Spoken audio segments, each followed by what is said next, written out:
Hello everybody, it's Mike Levin. Friday, August 21st, around 8 p.m. 2015, out walking the dog, and I figured this will be a tool video day. I didn't get to the talking head coding videos like I had wanted to, but that's okay because I was coding, and also taking a break here and there to eat and get an episode of Person of Interest in, which I'm becoming interested in. And let's see, what else? I thought I would touch base with this second video because I have been thinking a lot about the gradual release of Pipulate, demonstrating how it's going to be used, making more and more pre-canned setups, and talking philosophically more about SEO, and trying to be there for the next evolution in sort of the shift of what it is to be an SEO.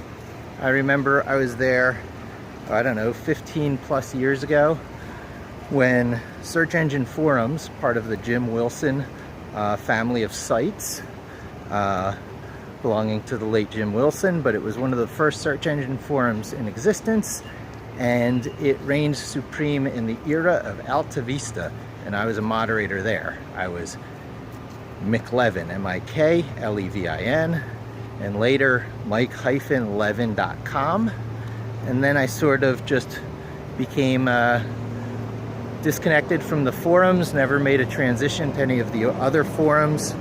I remember Webmaster World holding some interest to me, and I think it was Brett Hackby or something like that. There was really a great community there, but I was just working as an in-house webmaster at a company, not really even thinking of myself as an SEO yet, but thinking of myself more so that way every day, because I was earning a percentage of company gross revenues on all sales internationally. And I thought that was pretty sweet. And I figured if I could just make everything that wasn't working in the company suddenly work, I would be in a pretty good position.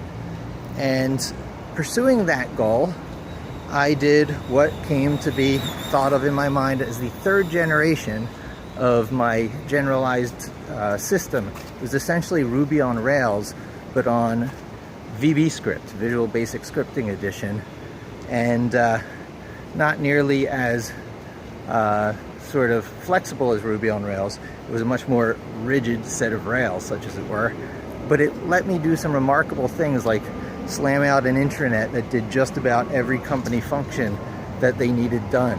I joke, everything short of the accounting system, but it was everything else but like payroll and financials.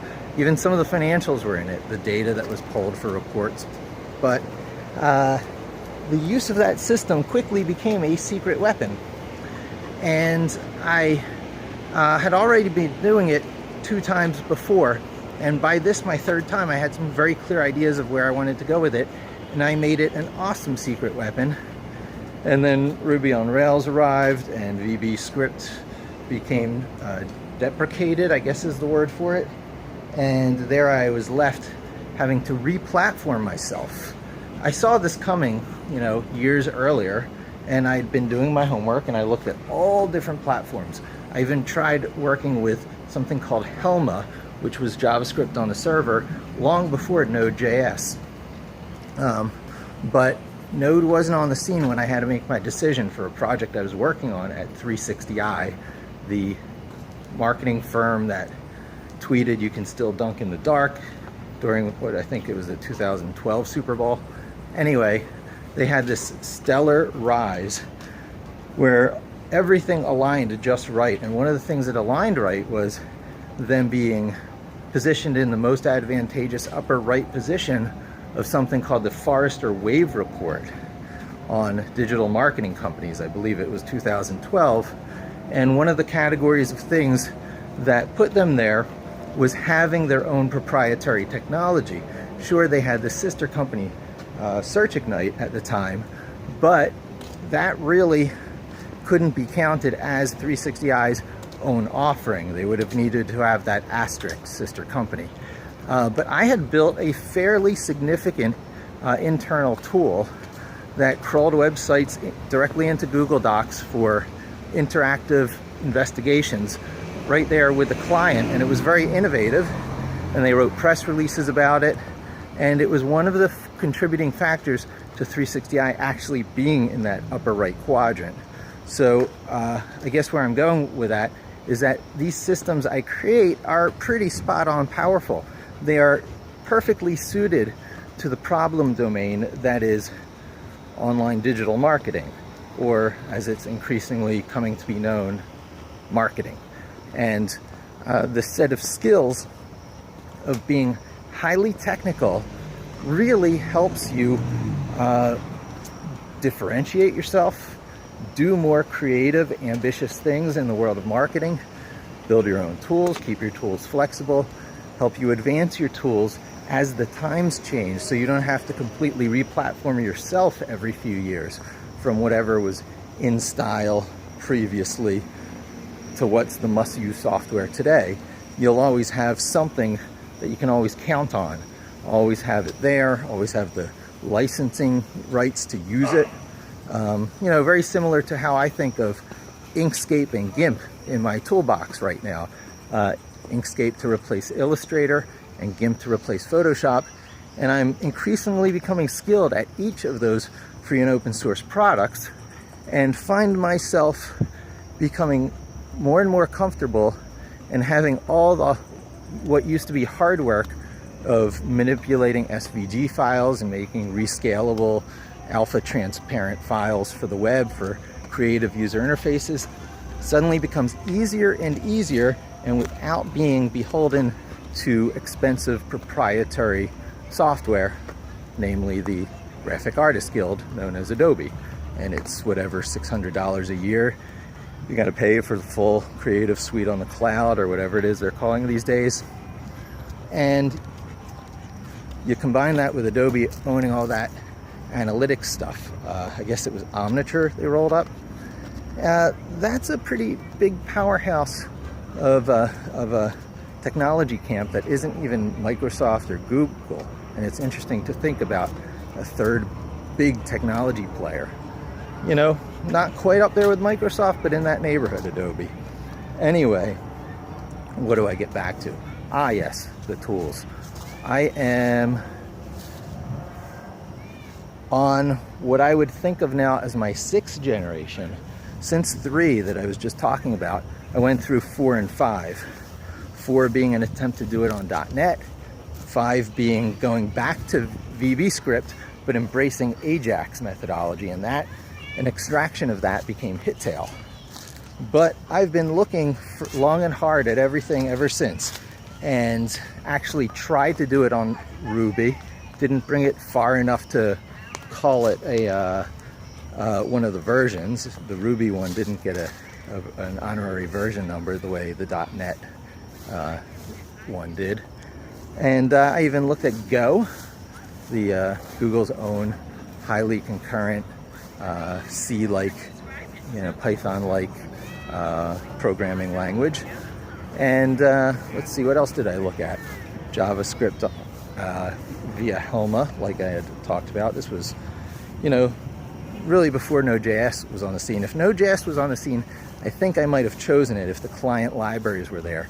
But in the end, I ended up choosing Python because a friend who runs Scala Japan, Guillaume, once turned me on to it as a better than Ruby. And the Google libraries, the Google client libraries I needed, namely GData, were available. It's okay. Were available in Python. And so I said, why not? Oh yeah, the final push was Kevin Garrity, the VP of Analytics at 360i. Awesome guy. So I got this three-way push onto Python.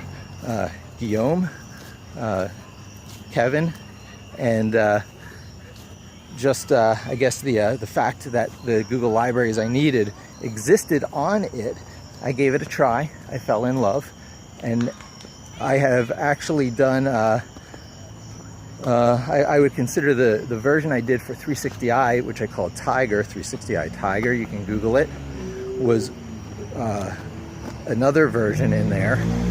Does that make the Pipulate 7? Well, Pipulate is either version 6 or version 7 of these generalized framework systems that I make usually to solve difficult problems in the marketing arena. And this time it has a considerable shift because I'm not trying to do any of the things that Ruby on Rails does. And basically I'm leveraging some very unique, powerful tools that are out there that let you manage just the right amount of data with just the right amount of customizable functions to sort of plug in and control that data, and just the right amount of automation to make it a cornerstone tool for anyone's day-to-day record keeping and sort of tedious upkeep of all these tiny little checklist tasks that you need to do in digital marketing, like capturing follower counts and stuff like that. And I'm not saying it's going to be totally automated in all cases, because that's just silly, but it will be a semi-automated task that you can sort of monitor on a daily basis, because you're going to be quickly addicted to it. Some of the KPIs, some of the numbers coming back, maybe even every day, if you track a few things every day, are an addictive thing. And of course, because it's Google Spreadsheets, you can share the client directly in with view-only rights so that they can't mess up the data. Put a few charts on it that dynamically expands as, say, new date ranges become available. And then suddenly you've got a dashboard, a Google Docs-based dashboard that can be embedded into web pages, that has all the granular permission controls of the Google products themselves, and which you can program against using Python on a completely uninhibited server. This is not app script. This is not the embedded JavaScript embedded into Google Docs I'm talking about. This is a Python / Unix or Linuxy application that can run on almost any piece of hardware that can run a modern Python instance, and which has access to the internet, so easily Raspberry Pi, and pretty soon things that are going to like take up no more space than a fingernail, I'm telling you. And it's going to be sort of the heart of embedded systems out there, because you need a easy humanly controllable way to program all these things. And believe me, it's not going to be C, not at the scale at which people are going to want to learn and embrace and pursue these things. And it might be JavaScript, and Node.js is getting a lot of play in the embedded world, but it also is very credibly Python. You'll find more and more Python embedded into things, products. The APIs of GIMP, Inkscape, and Blender, for example.